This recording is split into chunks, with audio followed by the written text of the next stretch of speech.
저희가 지난주 말씀을 통해서 12년 동안 혈루증을 앓았던 여인이 예수님 옷자락 한번 만져보면, 예수님과 내가 접촉하면, 예수님과 연결만 되기만 한다면 내 인생에 꺼진 스위치가 다 켜질 수 있을 거다, 이 기대를 가지고 남모를 고통 가운데도 주님께 나아가 그 옷자락을 만짐으로 나음을 얻고 인생의 회복을 경험한 축복의 내용을 함께 나누었습니다.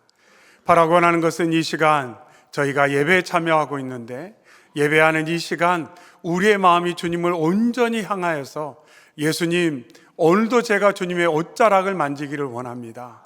주님과 접촉하기를 원합니다. 주님을 깊이 만나 주님과의 그 만남을 통해 나의 인생에 꺼진 스위치들이 다시 한번 회복되어 찬양했던 것처럼 기쁨과 감사가 넘치는 힘 있는 삶을 살기 원한다고 고백하고 주님 의지하여 귀한 복 누리시는 저희 모두가 되기를 주의 이름으로 축원합니다. 아멘. 그런데 오늘 본문의 말씀에는 참 안타깝게도 이 혈루병 여인의 그 마음과 소원과 행동과는 정반대로 삶을 살아가는 한 인물이 소개되어 있습니다. 그 인물은 누구냐면 둘째 아들, 쉽게 우리가 아는 것처럼 탕자, 그 모습이 본문에 나타나 있습니다. 그는 어느 날 아버지에게 이렇게 말합니다. 11절부터 말씀에 또 이르시되 어떤 사람에게 두 아들이 있는데 그 둘째가 아버지에게 말하되 아버지여 재산 중에서 내게 올 분깃을 내게 주소서. 이렇게 둘째 아들이 아버지에게 상속을 요구하는 장면이 먼저 강조되고 있습니다. 그 당시 유대 공동체 안에서는 상속이라는 것은 아버지가 세상을 떠난 이후에 진행되어야 되는 일로 모든 사람이 알고 있었습니다. 근데 이 둘째 아들은 아버지께서 건강하시고 일상의 삶 가운데 전혀 어려움이 없음에도 불구하고 어느 날 아버지에게 가서 상속을 요청하고 있습니다. 이것은 아버지의 권위를 무시하는 일이요, 또한 아주 무례한 행동입니다. 아마 주변의 이야기를 들은 많은 사람들이 아버지 이상으로 충격을 받았을 것입니다. 뭐 그런 아들이 다 있냐고 손가락질하고 많은 사람들이 험담까지 분명 했을 것입니다. 아버지는 분명 두 번째 아들의 그러한 요청을 받고 충격을 받았을 것입니다. 그럼에도 불구하고 아버지는 아들의 요구를 받아들이고 그에게 상속할 분깃을 나누어 주었습니다. 13절에 아버지가 그 살림을 각각 나누어 주었다, 이렇게 말합니다. 그래서 아버지는 둘째 아들의 요청을 듣고 나서는 큰아들에게 또 둘째 아들에게 장차 그가 세상을 떠난 이후에 그들에게 나누어져야 될 상속분을 나누어 주었습니다. 그 당시에 유대의 법에 따르면 큰아들에게 3분의 2, 둘째 아들에게 3분의 1, 그렇게 나누어졌을 거라 이렇게 짐작해 봅니다. 그런데 참 놀라운 것은 이 둘째가 아버지에게 상속을 받은 지 며칠이 안 돼서 자신의 재산을 다 모아가지고 먼 나라로 갑니다. 13절에 그 후 며칠이 안 되어 둘째 아들이 재물을 다 모아가지고 먼 나라에 가서, 말씀에 강조되는 것처럼 다 모아서 먼 나라로 간다, 이렇게 말합니다. 아버지에게 상속받은 것, 그리고 그동안 자기가 좀 모아놓은 돈, 그 모든 것을 가지고 하나도 남김없이 다 챙겨가지고 먼 나라로 갔습니다. 여기서 먼 나라라는 것은 아버지가 간섭할 수 없는 곳, 아버지가 도저히 알 수 없는 곳, 그 누구도 나에게 영향을 끼치지 못할 곳, 그리고 나중에 보니까 돼지를 키우는 그 장면에서 알 수 있는 것처럼 이방 사람들이 많이 살고 있는 이방 세계로 이 둘째 아들이 갔다는 것을 짐작해 볼 수가 있습니다. 그래서 먼 나라로 갔어요. 모든 것을 가지고. 그리고 가서 어떻게 살았냐? 거기서 허랑방탕하여 그 재산을 낭비했다, 이렇게 말합니다. 이 허랑방탕하다는 것은 언행이 허황된다, 착실하지 못하다, 주색에 빠졌다, 행실이 더럽고 지저분하다, 이런 뜻을 가지고 있습니다. 성경에는 그가 어떠한 삶을 먼 나라에 살았는지 잘 나타나 있지 않습니다. 그러나 이 허랑방탕 허비라는 그 표현에서 알 수 있는 것처럼 아무런 계획도 없이 무절제하게 가진 돈을 마음껏 그렇게 사용했을 거라는 것을 알 수가 있습니다. 내 마음대로, 내 기분대로, 내 뜻대로 마음껏 사용을 했다는 것입니다. 우린 여기서 한 가지를 질문해 보게 됩니다. 왜 그랬을까? 둘째는 왜 그랬을까? 왜 그처럼 아버지에게 상속을 요구하고 상속분을 받자마자 모든 걸 다 챙겨서 먼 나라에 가서 왜 그렇게 살았을까? 무엇이 그로 하여금 그렇게 살도록 이끌었을까? 하는 질문을 해보게 됩니다. 그의 마음 가운데는 자신이 모든 권리를 가지면 인생의 스위치가 켜질 것 같다는 느낌이 있었던 것 같습니다. 내가 주인 되는 삶, 내가 왕처럼 살았으면 좋겠다. 지금까지는 아버지의 그늘 속에서 살았어요. 모든 결정은 아버지가 해요. 아버지의 뜻대로 모든 것이 되어져 갑니다. 그래서 항상 물어봐야 돼요. 아버지 어떻게 할까요? 물어봐야 되는 상황이었어요. 모르겠습니다. 형의 눈치도 좀 봤을지 모르겠어요. 분명한 것은 그 가정의 모든 것, 그것은 아버지가 관할하고 있었습니다. 이 둘째 생각에 이제 나도 클 만큼 컸으니 내 뜻대로 좀 살아봤으면 좋겠다. 아버지의 뜻이 아닌, 형의 간섭이 아닌 그 누구의 눈치도 안 보고 내 마음껏 살아봤으면 좋겠다. 그러면 정말 살 것 같아. 인생의 스위치가 막 켜질 것 같아. 이런 생각이 이 둘째에게 있었다는 겁니다. 그런데 생각해 보니까 그렇게 살려고 한다면 돈이 필요해요. 여유 있고 넉넉한 돈이 필요하다는 겁니다. 먼 나라에 가서 사는 것도 참 좋은데 간섭이 없는 어떤 곳으로 가서 내 마음껏 살고 싶은데 필요한 것인데 그것은 돈이었다는 거죠. 그래서 아버지에게 상속을 요구하고 그렇게까지 기대를 크게 갖지 못했는데 아버지가 상속을 해주자 말자 아버지가 혹시 며칠 만에 마음이 바뀔지도 모르니까 빨리 그것을 정리해서 먼 나라로 도망가듯 마치 야반도주를 하는 것처럼 이 둘째가 떠나게 되었다는 것입니다. 말씀드린 것처럼 그는 누구의 간섭이나 눈치 없는 곳에서 자유롭게 살면 인생의 스위치가 켜질 거라고 생각했어요. 특별히 종교적인 울타리, 유대인으로서 살아왔던 삶도 이제 다 벗어버리고 나는 자유이다. 그 어떤 간섭도, 그 어떤 부담도 없이 내 마음대로 살아도 된다. 그러면 참 살만 날 것 같아.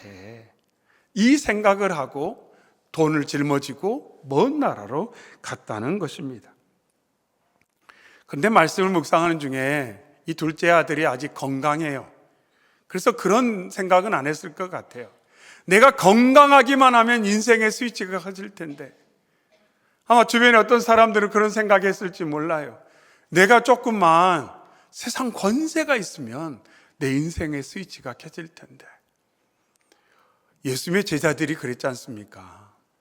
예수님께서 예루살렘 입성하시는 모습을 보고 이제 때가 됐다. 예수님께서 권좌에 앉으면 내가 좌편에 우편에 앉아 나도 힘 좀 써봐야지. 그러면 내 인생의 스위치가 켜질 것 같아.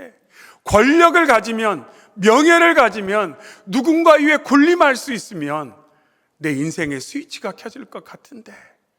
그래서 치맛바람까지 일으켰지 않습니까? 그것이 어찌 보면 둘째 아들의 모습이요, 제자들의 모습이라는 겁니다. 이런 상황 가운데 어떻게 하여 이 둘째가 이런 기대와 소망을 갖게 되었을까? 누구의 영향을 받았을까? 누구를 도대체 받길래 이런 마음을 갖게 되었을까? 하는 질문을 해보게 됩니다. 그런데 오늘 본문 말씀 가운데 그런 내용은 나타나 있지 않습니다. 왜, 어떻게 해서 둘째가 이런 마음 갖고 이런 행동을 하게 되었는지 자세한 설명이 나타나 있지는 않습니다. 그러나 우리가 부정할 수 없는 것은 우리의 마음 가운데 모두 이런 마음이 있다는 거예요.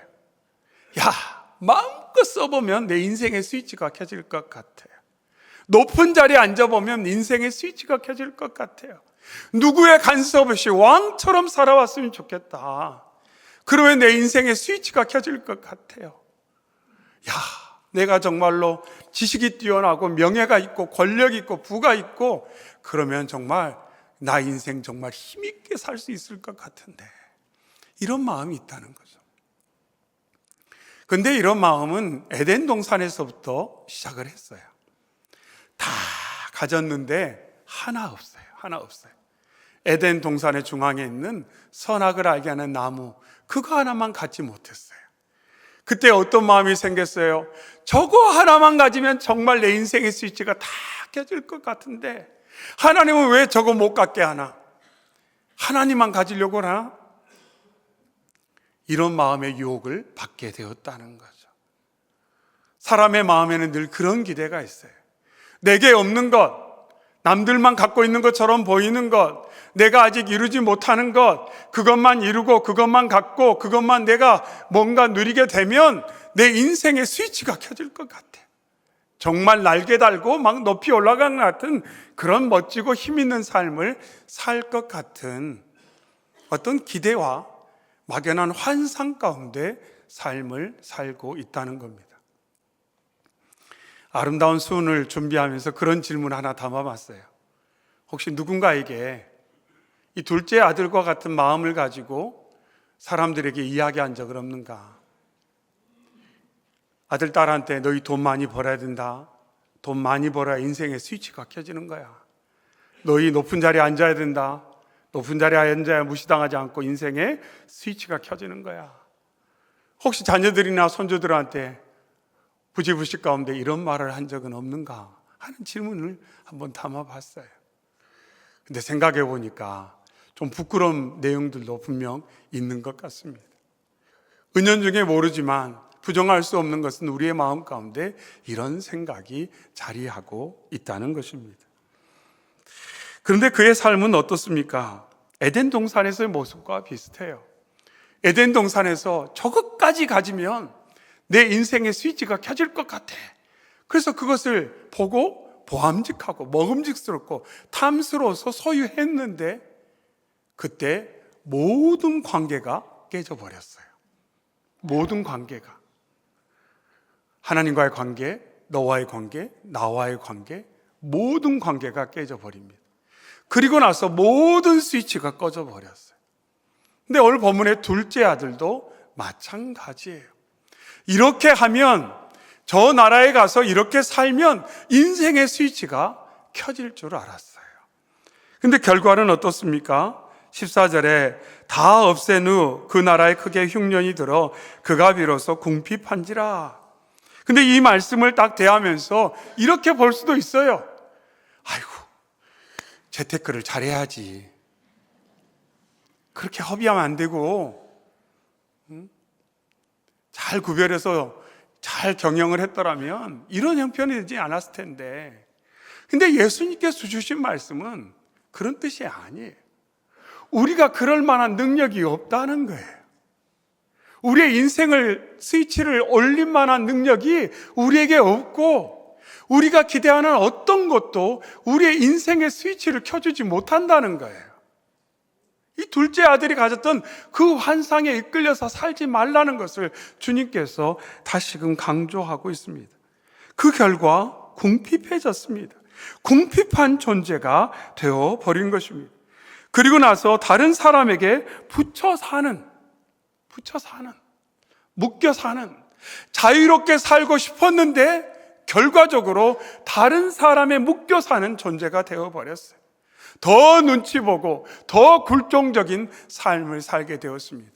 그러면서 죽을 것 같으니까 돼지가 먹는 그 열매를 먹고자 했으나 그 열매조차 구하지 못하는, 얻지 못하는 그러한 비참한 상황이 되어버렸습니다.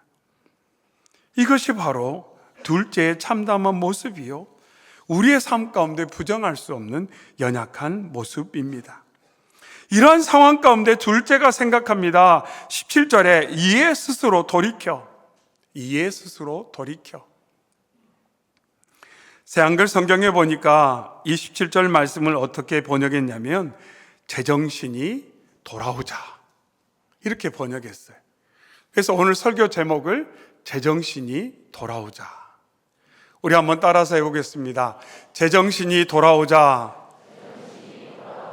제정신이 돌아오자.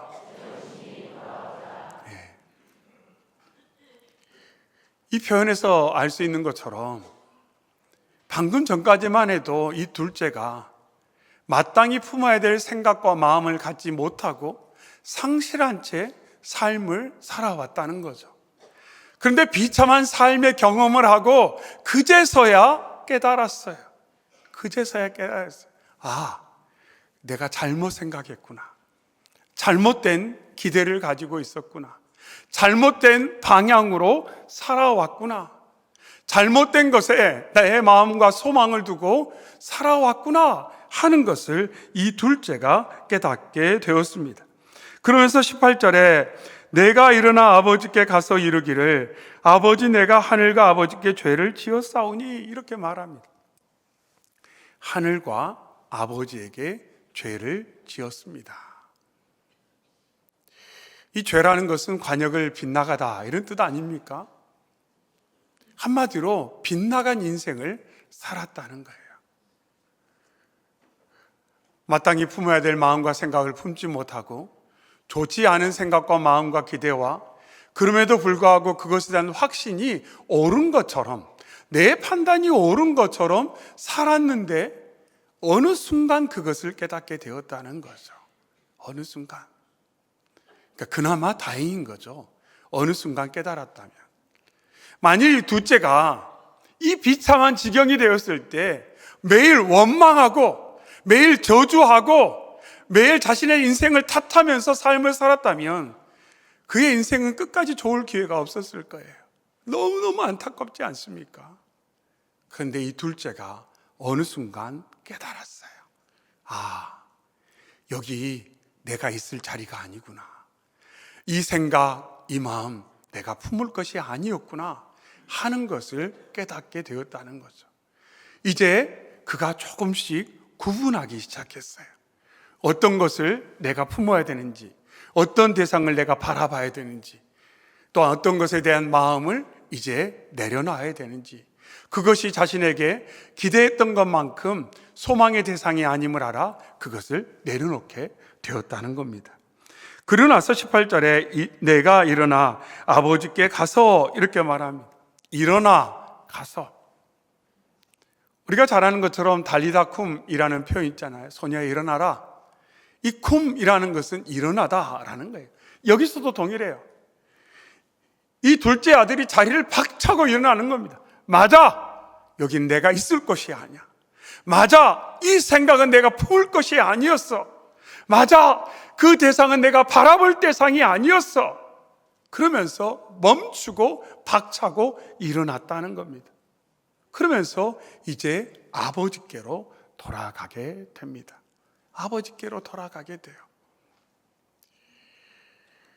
그 돌아오는 둘째의 모습을 본 아버지가 어떻게 표현하는지가 20절에 있습니다. 이에 일어나서 아버지께로 돌아가니라. 아직도 거리가 먼데 아버지가 그를 보고 측은히 여겨 달려가 목을 안고 입을 맞추니. 여기서 측은히 여기다라는 것을 새한글 성경에서는 가슴이 아프다 이렇게 번역을 해놨어요. 근데 제가 가슴이 아프다라는 번역본을 보고 타이핑을 하면서 마음이 아프다 이렇게 썼더라고요. 일반적으로 우리가 마음이 아프다 이런 표현을 많이 쓰는 것 같아요. 근데 번역을 가슴이 아프다 이렇게 번역을 했더라고요. 가슴이 아프다. 그러니까 한마디로 깊은 내면의 고통이 결국 육체까지 고통스럽게 하는 그 아버지의 고통을 우리는 여기서 알 수가 있습니다. 둘째 아들이 자기가 건강함에도 불구하고 어느 날 갑자기 찾아와서 상속을 요구했을 때 그 아들의 이야기를 들으면서 이 아버지는 너무 가슴이 아팠어요. 며칠이 안 돼서 마치 아버지를 피하듯 자기에 있는 모든 것을 다 챙겨서 먼 나라로 가버리는 그 둘째 아들의 모습을 보며 이 아버지가 얼마나 마음이 아팠겠어요. 가슴이 아팠겠어요. 내가 뭘 잘못했길래 내가 얼마나 섭섭한 일을 했다고 저 둘째가 나한테 이런 일을 하나, 이런 일을 하나. 정말 뒤도 돌아보지 않고 그냥 먼 나라로 가버리는 그 둘째를 보면서 마음 가슴이 너무 아팠어요. 그리고 얼마 시간이 지나지 않아 신발도 못 신고 맨발로 걸어오는 그 비참한 둘째의 모습을 볼 때 이 아버지의 마음이 찢어지는 듯 아팠다는 거예요. 근데 참 놀라운 것은 이 아버지가 자신이 아프다고 그 아픔대로 아들을 대하지 않는다는 거예요. 이 아픔대로 아들을 대하지 않는다는 거예요. 내가 아프니 너도 한번 아파봐라! 이러지 않는다는 거예요. 오늘 본문 22절부터 24절까지의 말씀에 보면 이 아버지가 어떻게 하냐면 제일 좋은 옷을 내다 입혀라, 손에 가락지를 끼워라, 신을 신겨라, 살찐 송아지를 잡다, 먹고 즐기자, 이렇게 말합니다. 그러면서 반복적으로 뭐라고 말하냐면 죽었다가 살아났지 않느냐, 죽었다고 살아났지 않느냐 계속 말해요. 이 아들이 돈만 있으면, 자유만 있으면, 눈치 안 보고 내 마음대로 살면 인생의 스위치가 켜질 것 같아 하고 나갔던 그 모든 삶을 뭐라고 말하냐면 죽었다, 이렇게 말하는 거예요. 죽었다. 결코 그런 방식으로 인생의 스위치는 켜지지 않는다는 겁니다. 결코 그런 방식으로 인생의 스위치가 켜지지 않아요. 그래서 아버지가 잘했다. 그러나서 이 둘째는 아버지의 그 사랑과 용서와 그 은혜를 경험하며 인생의 스위치가 켜지는 것을 경험하게 됩니다. 오늘 말씀 가운데 인생의 스위치는 결국 풍성하고 건강한 관계를 통해 켜진다는 것을 우리에게 일러주고 있어요. 그리고 하나님께서 예수님을 보내주신 이유는 예수 그리스도를 희생해야만, 그 십자가를 통해서만 우리의 인생의 스위치가 커질 수 있기 때문에 하나님께서 그처럼 놀랍고 어찌 보면 극단적인 참혹한 방법을 통해 하나님께서 은혜와 긍휼을 베푸셨음을 보여주고 있습니다. 인생의 스위치는 많은 사람들이 쉽게 생각하는 것처럼 그렇게 켜지지 않습니다. 오직 좋은 관계, 하나님과의 좋은 관계, 그 하나님과의 좋은 관계 가운데 이루어지는 나와 좋은 관계, 너와 좋은 관계가 있을 때 인생의 스위치는 켜지게 됩니다. 아무리 많은 것을 갖고 있더라도 그 많은 것이 내 인생의 스위치를 켜주지는 못해요. 많은 것을 이루고 많은 힘이 생기고 높은 자리에 앉고 누군가 박수와 갈채를 보내줄지 모르지만 그것이 우리의 인생의 스위치를 켜주지는 못합니다. 오직 예수 그리스도만이, 그 십자가만이, 하나님의 사랑만이 우리의 인생의 스위치를 켜준다고 말씀하고 있습니다. 이것을 믿고 이것을 수용하는 것이 하나님께서 기뻐하시는 믿음의 내용인 것입니다. 이 사순절 기간에 오늘의 말씀을 다시금 묵상하면서 또 삶의 순간순간마다 다시금 기억하면서 내가 무엇에 내 인생의 스위치를 켜달라고 의지하고 있는지를 점검하시며 우리의 시선을 허탄한 데 주지 아니하고 십자가 바라보고 주님의 사랑에 의지하여 나를 붙드시고 나를 일으켜 세우시고 걸어가도 뛰어가도 곤빗지 않고 독수리의 날개쯤에 올라가도록 나의 인생을 인도하시는 그 주님 바라보고 의지하는 저희 모두 되시기를 주의 이름으로 축원합니다. 아멘. 사랑의 주 하나님 아버지 감사합니다. 생명의 말씀을 통하여 저희를 위로해 주시고 평안을 주시고 하나님을 더욱 경외할 수 있도록 이끌어 주시니 감사합니다. 하나님, 혹여 둘째 아들처럼 연약한 생각, 마땅히 품지 않아야 될 생각 가운데 삶을 살아오지는 않았는지 점검케 하여 주시니 감사합니다. 말씀을 통하여 제정신 들게 하셔 주셨사오니 하나님, 이제는 주님만 바라보고 주님과 좋은 관계 가운데 나의 인생의 스위치를 켜주시는 주님을 의지하는 삶을 살아가게 하여 주시옵소서. 그래서 세상에 알 수 없고 세상에 줄 수 없고 세상에 해줄 수 없는 놀라운 축복 가운데 감사하고 기뻐하고 소망 가운데 나의 인생은 잘 될 수밖에 없다는 확신을 가지고 힘있게 나아가는 저희 모두가 되게 하여 주시옵소서.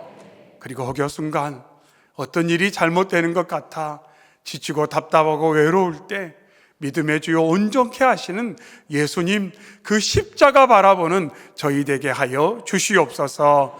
예수님의 이름으로 기도하옵나이다. 아멘.